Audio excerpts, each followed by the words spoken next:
श्री गणेशाय नमः। आप सभी लोगों को शुभ प्रभात, मंगलम भूयात्। कल शरद पूर्णिमा है, विक्रम संवत 2079 और विक्रम संवत के अनुसार जो है आश्विन मास के शुक्ल पक्ष पूर्णिमा कल पड़ रही है। दिन में उत्तरा भाद्रपदा नक्षत्र है और रात्रि में रेवती प्राप्त हो रहा है। फिर उसके बाद जो है रेवती नक्षत्र में ही जो है शरद पूर्णिमा प्राप्त हो रही है।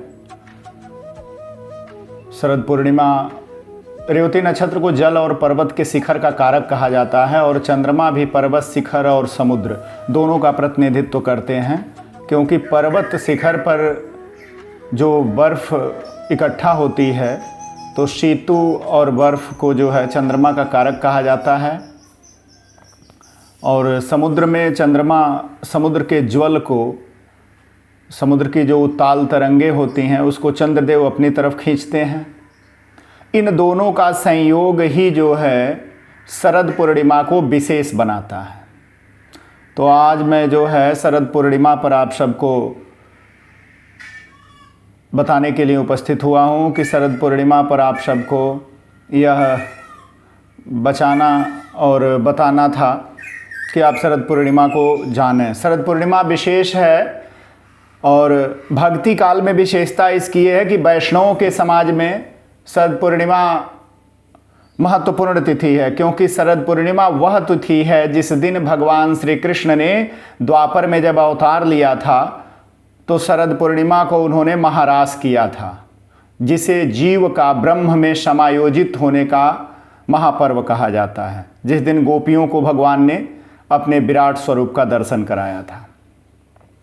तो ये महारास का जो पर्व है ये शरद पूर्णिमा है। शरद पूर्णिमा का महत्व है, शरद पूर्णिमा पर चंद्रमा अपने 16 कलाओं से परिपूर्ण होते हैं। समुद्र मंथन से चंद्रदेव भी प्रकट हुए थे, पुनर्जन्म उनका हुआ था और देवराज इंद्र को प्रसन्नता देने के लिए उन्होंने स्वर्ग का आरोहण किया था। इस कारण जो है इस तिथि पर जो विशिष्टता है इस तिथि की वह यह है कि शरद पूर्णिमा के दिन भगवती लक्ष्मी, देवराज इंद्र, चंद्रदेव और कुबेर इनकी एक साथ पूजा होती है। जो भी घरों में बैठकर इनकी एक साथ पूजा करते हैं निश्चित है उनको मनोवांछित सफलताएं प्राप्त होती हैं। ये बिल्कुल सत्य है और प्रामाणिक भी है।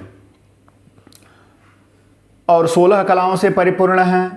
वृंदावन सजा रहता है, निधिवन सजा रहता है, ब्रजभूमि सजी रहती है और भक्तजन जहाँ जहाँ होते हैं वहाँ अपने भगवान को जगाते हैं। पूरी रात भगवान को खुले में रखते हैं। शालिग्राम की संपुट शिलाएँ रखी जाती हैं या घर में जो देवी या देवता की जो प्रतिमा आप रखते हैं, छोटा सा जो आपके इष्ट देवता होते हैं, उन देवताओं के साथ आप बाहर खुले में, छत पर, ड्योढ़ी पर या अपने प्रांगण में, आंगन में, खुला आंगन है तो उन पर बैठते हैं और बैठकर आसन लगाते हैं। लोग भजन कीर्तन करते हैं, रात्रि जागरण करते हैं।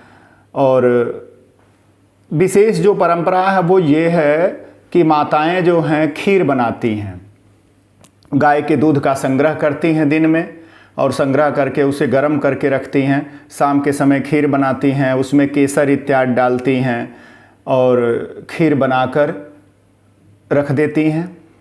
रात्रि में उसमें चंद्रमा की किरणों से शीत की बूंदें टपकती हैं। और शरद पूर्णिमा का महत्व ये है कि शरद पूर्णिमा को जो चंद्रमा की शीत की बूंदें टपकती हैं वो शुद्ध रूप से अमृत के अंश होते हैं। अमृतांश भूताः, चंद्रमा में से अमृत का अंशभूत निकलता है और वही पृथ्वी पर पाल्वित करता है और उसी से जो है सारी वनस्पतियां पुष्ट होती हैं, औषधियां पुष्ट होती हैं। समुद्र का जल ऊपर को उछलता है, ज्वार भाटा जिसे कहते हैं। प्रत्येक पूर्णिमा को ज्वार भाटा आता है, लेकिन आश्विन की पूर्णिमा अर्थात शरद पूर्णिमा का ज्वार भाटा विशेष हो जाता है। तो इस प्रकार मैं आज जो है मुख्य कारण आप लोगों को संबोधित करने का यही था कि शरद पूर्णिमा के बारे में विशिष्ट जानकारी दे दें कि हमें क्या करना चाहिए, क्या नहीं करना चाहिए, यही बताना था। तो शरद पूर्णिमा विशेष रूप से भगवान श्री कृष्ण को समर्पित होती है। 100 वर्षों में 41 बार ऐसी घटनाएं घटती हैं जब नीले रंग का चंद्रमा दिखता है। वो बड़ा विशेष होता है और चंद्रमा का विशेष गुण उस दिन प्रकट होता है। पिछला नीला चंद्रमा जो है 30 अक्टूबर 2020 को दिखाई दिया था, उसी दिन शरद पूर्णिमा थी। तो 2020 को नीला चंद्रमा दिखा था। अभी इस बार तो नीला चंद्रमा नहीं दिखेगा, पर जो भी दिखेगा शरद पूर्णिमा पर अच्छा दिखेगा आप सबको। और आशा विश्वास करता हूँ कि आप लोग शरद पूर्णिमा जरूर मनाएंगे, धूमधाम से मनाएंगे। और रात्र को जगिए, भगवान का भजन करिए, खीर जरूर बनाओ और खीर को खुले में रखो। अगर डर है कि कीड़े पड़ जाएंगे या उसमें कहीं कोई जानवर छू सकता है, नीचे आंगन में रखना है, तो उसे सफ़ेद मलमल लीजिए या रेशमी वस्त्र सफ़ेद लीजिए, उसे धुल के निचोड़ लीजिए और उसे थाली के ऊपर फैला के रख दीजिए। पात्र थाली चांदी का हो, वैशिष्टिक रूप से चांदी का होना चाहिए। नहीं है तो आज जो प्रचलन में पात्र हैं उनमें रख सकते हैं। तांबे और पीतल के पात्र प्रयोग नहीं करेंगे, क्योंकि ये दूध के साथ अभिक्रिया कर देते हैं, प्रतिक्रिया करते हैं, तो इनमें नहीं रखना है। बाकी अन्य पात्रों में रख सकते हैं। कोई पात्र अगर समझ में न आए तो मिट्टी के पात्र में रख सकते हैं और उसे ढकिए और ढकने के बाद प्रतीक्षा करिए, सुबह उसे प्रसाद के रूप में बांटिए। या रात्रि जागरण करते हैं तो रात्र को 2:40 के बाद उसको प्रसाद स्वरूप आप तुलसी पत्र छोड़ के और बांट सकते हैं प्रसादी के रूप में और ले सकते हैं। तो ज़्यादातर महात्मा संत या अनुरक्त भक्तों को कह दिया जाए तो उनके सिवा गारहस्थ जन बहुत कम ही जगते हैं, वे सो जाते हैं।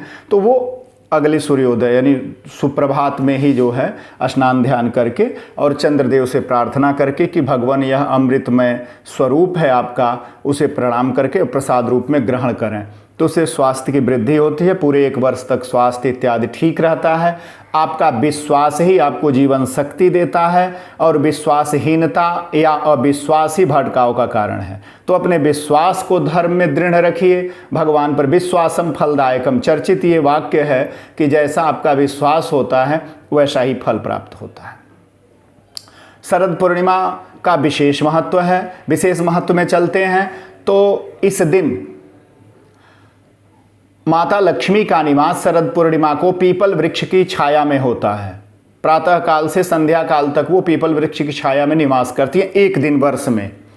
तो जब भी आपको मौका मिलता है तो आप उस दिन जो है गाय का कच्चा दूध ले सकते हैं सुबह या शाम को, और पीपल की जड़ में पति पत्नी दोनों, अगर दंपति एक साथ हैं तो दोनों जाके एक साथ और पीपल वृक्ष के जल में अर्घ दे सकते हैं और परिक्रमा करके प्रणाम कर सकते हैं कि हे माता हमारे भी घर पर निवास करो, हम पर अपनी कृपा बरसाओ। दाम्पत्य जीवन में दिक्कतें आ रही हैं अगर, तो दोनों लोग शहद ले लें, शहद को कच्चे दूध में डालें और उसे पीपल जड़ में गिराकर उसकी 7 परिक्रमा करें, एक साथ पीपल को स्पर्श करें, तो ये समस्याएं लगभग दूर हो जाती हैं या समाप्त हो जाती हैं। धीरे धीरे करके जीवन में सुख शांति प्राप्त हो जाती है। फिर अगर हमें बाधाओं का सामना करना पड़ रहा है तो रात्र को जगिए। रात्रि में भगवती लक्ष्मी, इंद्र, कुबेर, इन सब का जो है ध्यान करिए और स्तुति प्रार्थना। आजकल तो लोग जो है फ़ोन में मंत्र ढूंढ लेते हैं, पुस्तक हो तो बहुत बढ़िया है, चूँकि पुस्तकाणाम गुरु, बिना पुस्तक के जप तप इत्यादि करना उचित नहीं है, शास्त्र विरोध करता है। आदि शंकराचार्य ने विरोध किया है, उन्होंने भी कहा था कि आचार्यों को सांगोपांग होना चाहिए। तो ये महत्वपूर्ण क्रियाएं हैं जिसे आप लेके बैठ सकते हो, कर सकते हो। माता लक्ष्मी का अर्चन कर सकते हो इस दिन शरद पूर्णिमा को। भगवान के अच्छे भजनों को गा सकते हैं, गीतों को गा सकते हैं, गोपिका गीत को गा सकते हैं, गोपी गीत जिसे भागवत में कहा जाता है। ये महत्वपूर्ण चीज़ें हैं जिसे करना चाहिए। घर की साफ सफाई दिन में कर लेना चाहिए, इत्र फुलेल इत्यादि छिड़क देना चाहिए। दरवाजे पर चाहें तो आप अपने रंगोली इत्यादि बना सकते हैं, फल इत्यादि का संग्रह कर सकते हैं। विशिष्टता खीर की है, रात्रि जागरण की है और भगवान का स्मरण ध्यान करने की है।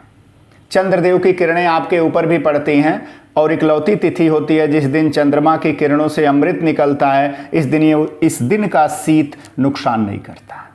क्या न करें, ये तो मैंने करने के लिए बताया कि आपको क्या क्या लाभ हो सकते हैं। बहुत सारी व्याधियां दूर हो सकती हैं, स्वास्थ्य लाभ हो सकता है और पूरा परिवार एक साथ होता है तो एक अच्छा माहौल बनता है। तो ये करने वाली चीज़ें हैं। कल है शरद पूर्णिमा विशेष रूप से, और कल जो है दिन भी लगभग अवकाश का ही है। रविवार है, सरकारी अवकाश भी रहेगा, या जो लोग निजी संस्थानों में हैं उनके लिए भी अवकाश रहता ही है। तो कल आप लोग अपने अवकाश का जो है स्वास्थ्य, कल्याण और अपने आत्मिक उत्थान के लिए प्रयोग कर सकते हैं। वर्ष में एक दिन का अवकाश आप अगर लेते हैं तो इस अवकाश का समुचित लाभ ले सकते हैं। न करें, न करने में ये है कि कल जो है अर्थात शरद पूर्णिमा को आप क्रोध करने से बचेंगे, क्योंकि चंद्रमा जो है एक प्रकार का शरीर में खून में न्यूरॉन उत्पन्न करता है और वो न्यूरॉन जो है बड़ी तेज़ी से हमारे शरीर में ज्वार भाटे की तरह से, चूँकि हमारे शरीर में 85% हिस्सा जो है जल का होता है, लिक्विड होता है, और समुद्र भी जल है। समुद्र के जल को चंद्रमा अपने जब पूर्णता पर होता है तो ऊपर खींच देता है, वो ऊपर उठने लग जाता है, जिसे ज्वार भाटा कहते हैं। ठीक उसी तरह पूर्णिमा को हमारे शरीर में भी प्रतिक्रियाएं होती हैं।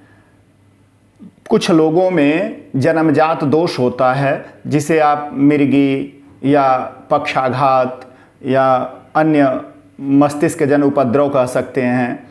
ये रोग अक्सर पूर्णिमा या चतुर्दशी को ही प्रकट होते हैं, इसलिए कि उस दिन चंद्रमा जो है जब प्रतिक्रिया करता है तो वो तत्व रक्त में बढ़ जाता है, जिससे ये घटनाएं घट जाती हैं।